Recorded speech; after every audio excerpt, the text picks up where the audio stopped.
ചില ട്വിസ്റ്റ് എന്ന് പറഞ്ഞാൽ ഇന്നത്തെ സുവിശേഷത്തില് ഈശോയും സമരിയക്കാരി സ്ത്രീയും തമ്മിലുള്ള ആ രംഗമാണ് നമ്മുടെ ഇന്നത്തെ സുവിശേഷ ഭാഗത്തിൽ ആദ്യം നമ്മൾ വായിച്ചു കേട്ടത്. ഇവിടെ പറയുകയാണ്, ഈശോ ആ സ്ത്രീയോട് കൂടി സംസാരിക്കുന്നു.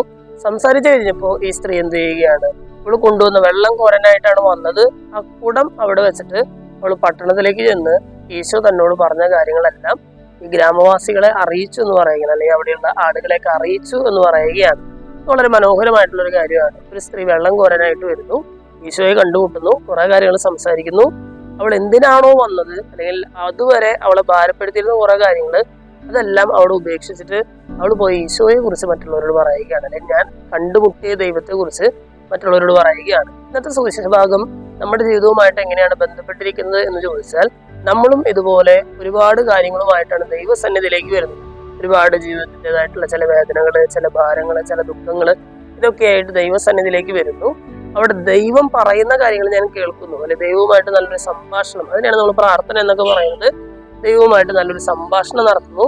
അതിനുശേഷം എൻ്റെ ദുഃഖങ്ങളും ഭാരങ്ങളും എല്ലാം ഞാൻ അവിടെ ഇറക്കി വെച്ചിട്ട്, ദൈവസന്നിധിയിൽ ഇറക്കി വെച്ചിട്ട് ഞാൻ തിരികെ ചെല്ലുകയാണ്. ഞാൻ തിരികെ ചെന്നിട്ട് ദൈവവുമായിട്ടുള്ള എൻ്റെ ഈ സംഭാഷണത്തിൽ കേട്ട കാര്യങ്ങൾ ഞാൻ മറ്റുള്ളവരെ അറിയിക്കുകയാണ്. ഇതാണ് സുവിശേഷ പ്രഘോഷണം എന്നൊക്കെ പറയുന്നത്. ചുരുക്കത്തില് ഇന്നത്തെ സുവിശേഷ ഭാഗം വായിച്ചു കഴിയുമ്പോൾ നമ്മുടെ ജീവിതത്തിൽ നമ്മൾ ചെയ്യേണ്ട കാര്യത്തിന്റെ ഏകദേശം ഒരു ചെറിയ രൂപം നമുക്ക് ലഭിക്കുന്നുണ്ട്.